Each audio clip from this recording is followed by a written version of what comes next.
supaya Allah cepat kabulkan doa, ada rahasianya. Ini ada rahasianya. Kan sama kita Pak, ngirim ke Sulawesi. Kan ada caranya. Ada yang paket 1 hari sampai. Ada yang paket sudah 3 kali lebaran tidak sampai-sampai. Ya. Jadi begini, ada juga caranya. Bagaimana caranya? Saya sampaikan kisah. Ini kisah pernah diceritakan oleh Rasulullah Muhammad SAW kepada Abdullah bin Umar, anak Umar bin Khattab. Rasulullah bercerita bahwa suatu ketika terjadi perjalanan. 3 orang pemuda. 3 orang pemuda ini melakukan musafir karena tiba malam hari mereka kemudian tidur. Tidurnya karena waktu itu tidak ada penginapan, tidur dalam gua. Nah, begitu tidur, tanpa sepengetahuan mereka tertutup pintu gua. Mereka bangun, mati nih kita. Tertutup pintu. Ayo dorong. Dorong masing-masing. 1, 2, 3. Kerahkan kekuatan. Tidak terbuka. Dorong lagi. Tidak tergoyang. Ketiga kalinya. 1, 2, 3. Tidak ada pup. Tidak. Ini variasi kan tengah malam. Kalau terlalu serius. Harus sedikit ada variasi. Tengah malam Pak. Akhirnya dia berkata. Tidak bisa kita keluar ini. Kita sudah ikhtiar. Sudah upaya. Tidak ada lagi. Kita minta tolong kepada Allah. Ya Allah, saya pernah mempunyai pegawai. Ketika tiba saatnya gajian, ternyata pegawaiku pergi merantau. Aku simpan duitnya. Kuberikan kambing dari 1 ekor. Kambing hamil, perempuan, betina, hamil, tidak ada suaminya.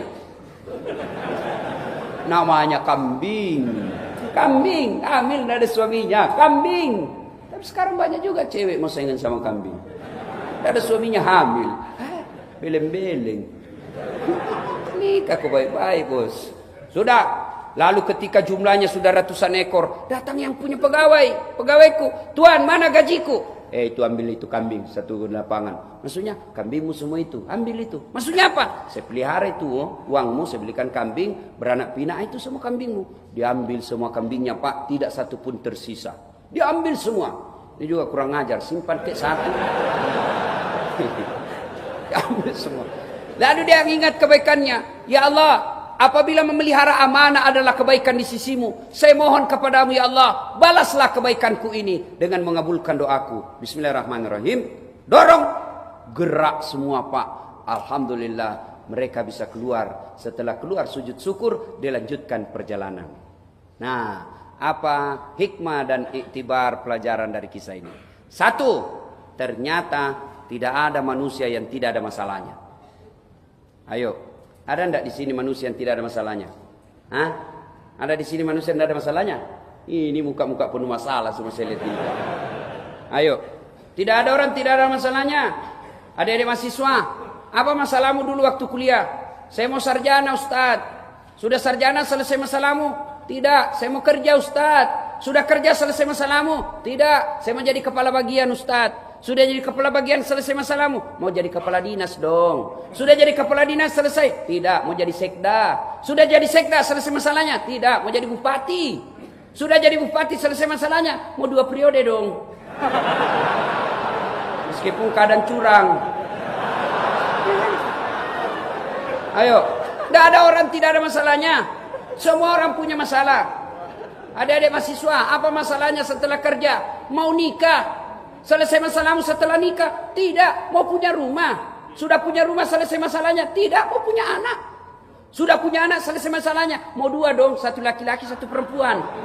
Selesai itu masalahnya? Tidak. Apalagi? Mau punya apa? Mau punya mobil. Sudah punya mobil, selesai masalahnya? Tidak. Langsung jelek lagi dilihat istrinya. Mau kawin lagi. Tidak ada orang tidak ada masalahnya. Ustaz, Bapak kira tidak ada masalahnya Ustaz? Hah? Banyak masalahnya. Mau kawin lagi tapi takut sama istrinya. Bukan saya ya, bukan saya. Saya berani. Ini muka-muka takut sama istri saya. Tidak ada orang tidak ada masalahnya. Apakah gara-gara dosa orang punya masalah? Apa gara-gara amal tidak ada masalah? Kalau gara-gara dosa tidak ada masalah, maka demi Allah, mestinya Rasulullah, manusia mulia, manusia suci, mestinya tidak ada masalahnya. Apa Nabi tidak ada masalah? 6 bulan dalam kandungan sudah wafat bapaknya. Keluar dari kandungan lahir, baru 3 hari sudah diambil ibu susunya. Keluar dari ibu susunya 4 tahun, usia 6 tahun, diambil ibunya, pergi ziarah kubur di desa bernama Afwa, wafat ibunya beliau. Diambil oleh kakeknya, Abdul Muttalib, 8 tahun, meninggal lagi kakeknya. Pindah lagi ke pamannya, Abu Thalib, usia 10 tahun, mulai perang. Perangnya bukan perang agama, tapi perang antar suku waktu itu. Usia 12 tahun, beliau sudah berdagang. Dagangnya bukan antar pasar Tanah Abang ke Ciledug. Tapi apa? Dari Mekah ke Syam, Syria, tidak pakai pesawat. Jalan kaki diimbangi dengan naik onta. Masalah demi masalah beliau lalui. Bahkan ketika selesai menikah, selesai masalahnya, muncul masalah baru. Anak-anak beliau masih belita, masih bayi, meninggal dilihat oleh mata kepala sendiri. Usia 40 tahun, puncak penderitaan makin tinggi. Dihina, dimaki, bahkan puncaknya diusir dari tanah kelahirannya. Siapa yang usir? Bukan orang lain. Siapa? Pamannya sendiri, Abu Lahab. Sampai di Madinah, selesai masalahnya. Makin banyak masalah. Perang demi perang dilalui. Berarti masalah itu bukan masalah kita. Masalah pasti ada dalam hidup ini. Masalah kita adalah bagaimana mengatasi masalah. Mengatasi masalah tanpa masalah. Orang Jakarta tahu juga Pegadaian, Pak. Biasanya ini kalau lebaran ibu-ibu ini kursus semua jasanya di Pegadaian. Kan bapak kita ini kan siap-siap menderita, Pak. Dekat-dekat lebaran datang permintaannya istri. Pak, ganti gorden. Pak, ganti spray. Pak, ganti tempat tidur. Pak, ganti tempat sekalian. Iyo, saya ganti kok sekalian. Itu jawaban paling tepat, Pak. Kalau banyak ibu-ibu minta ganti-ganti, bilang, ya sekalian saya ganti kau. Nah, ibu bapak, saudara-saudara sekalian, begitu ada masalah, belajar dari kisah tadi, jangan hindari masalah itu. Belajar dari kisah tadi, begitu ada masalah, takarruf ilallah. Dekatkan diri kepada Allah. Dengan cara apa? Yuk berdoa. Inilah malam 27. Minta kepada Allah. Doa tidak harus mesti sama ustadz. Doa tidak mesti sama dengan imam yang diminta. Belum tentu sama kita punya kebutuhan. Tidak harus bahasa Arab. Siapa yang mewajibkan kita bahasa Arab? Bahasa Bugis, buat dimato. Bahasa Jawa, monggo. Bahasa Sunda, mangga. Bahasa Inggris, tidak tahu. Silakan, Pak. Apa saja daripada Bapak bahasa Inggris tidak tahu artinya, salah ucapan, bingung malaikat. Apa maksudnya ini dasar?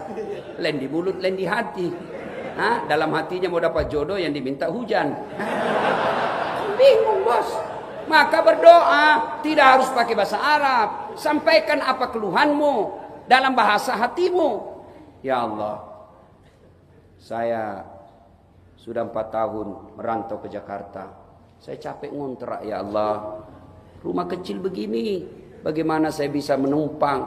Bagaimana saya bisa melayani orang-orang yang datang ke Jakarta, keluarga saya yang datang ke Jakarta? Kalau rumah saya sempit begini, ya Allah, Engkau menganjurkan untuk memuliakan tamu. Tapi bagaimana saya muliakan tamu kalau rumah saya kecil begini? Boleh doa begitu, Pak.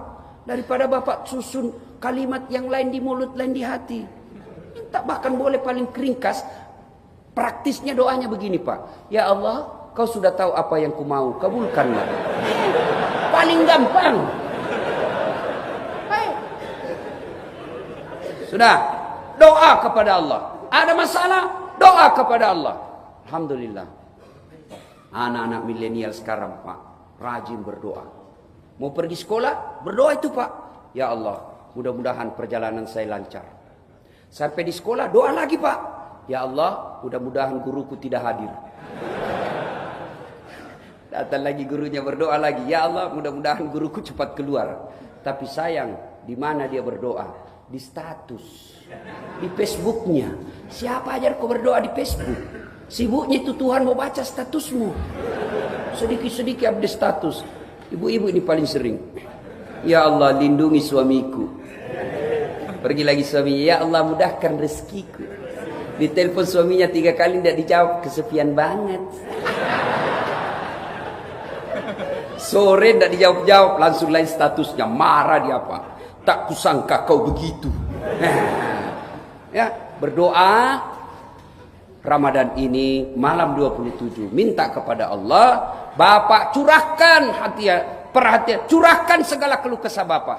Boleh dalam bahasa apapun, sampaikan kepada Allah. Ya Allah, Engkau melarangku meminta hanya kepadamu, Engkau melarangku meminta kepada orang lain, Engkau melarangku menghambakan diri kepada pejabat, Engkau hanya mewajibkanku memohon kepadamu, maka aku datang memohon kepadamu. Kabulkan permintaan saya sesuai janjimu, ud'uni astajib lakum, minta kau kepadaku, pasti saya kabulkan.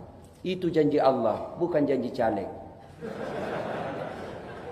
Kalau caleg Pak mau dipilih, dia bagi-bagi kartu namanya, pilih saya, sama-sama kita orang Bugis. Begitu dipilih dia ganti nomor HP-nya. Kita lebih bego lagi, sudah ditipu masih kita pilih lagi. Tidak kok.